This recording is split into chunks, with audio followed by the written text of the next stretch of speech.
భూకంపాలు ఎలా వస్తాయి? ప్రకృతి వైపరీత్యాలు అన్నిటికల్లా అత్యంత తరచుగా వచ్చేవి మరియు అత్యంత ప్రమాదకరమైనవి ఈ భూకంపాలు. అసలు ఈ భూకంపాలు రావడానికి కారణం ఏంటో తెలుసుకోవాలంటే ఈ వీడియోని స్కిప్ చేయకుండా చివరి వరకు చూడండి. మన భూమిలోని పొరలు చూసుకుంటే పైన మనం ఉన్న పొరని క్రస్ట్ అంటారు. క్రస్ట్ కింద ఉన్న భాగాన్ని మ్యాంటిల్ అంటారు. దాని కింద ఉన్న దానిని ఔటర్ కోర్ అంటారు. చివరగా ఉన్న పొరని ఇన్నర్ కోర్ అంటారు. అయితే ఈ మ్యాంటిల్‌లో అగ్ని ప్రమాదం నుంచి బయటకు వచ్చే మాగ్మా అని పిలువబడే ద్రవ రూపంలో ఉండే పదార్థం ఉంటుంది.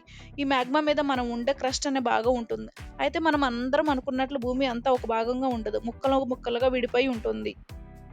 ఈ ముక్కల్ని టెక్టానిక్ ప్లేట్స్ అంటారు. ద్రవ రూపంలో ఉండే ఈ మాగ్మా మీద ఈ భూభాగాల ముక్కలు కదులుతూ ఉంటాయి. అది కూడా చాలా స్లోగా. ఎంత స్లోగా అంటే ఒక సంవత్సరానికి సుమారుగా 2-5 సెంటీమీటర్ల దూరం మాత్రమే కదులుతాయి. అయితే ఇవి ఇలా కదిలినప్పుడు ఈ టెక్టానిక్ ప్లేట్స్ ఒకదానితో మరొకటి ఢీకొడుతూ ఉంటాయి. కానీ దీనివల్ల పెద్ద ప్రమాదం ఉండదు.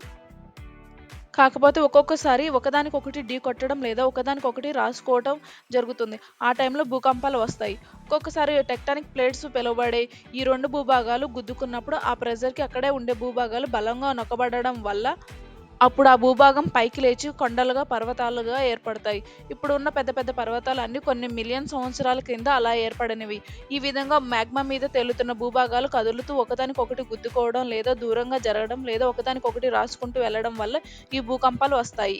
ఈ భూకంపాలు రెక్టర్ స్కేల్ మీద కొలుస్తారు. ఇది 0 నుంచి స్టార్ట్ అవుతుంది. దీనిలో ప్రతి పాయింట్ పెరిగే కొద్దీ భూమి మీద కదిలే తీవ్రత 10 రెట్లు పెరుగుతుంది. అలాగే ఎనర్జీ 31 రెట్లు పెరుగుతుంది. భూకంపాలన్నీ రెక్టర్ స్కేల్ మీద 0 నుంచి 3 వరకు మధ్యలోనే ఉంటాయి. అయితే వీటి వల్ల ఎటువంటి ప్రమాదం ఉండదు. కానీ కొన్ని మాత్రం 6, 7, 8, 9 ఉంటాయి.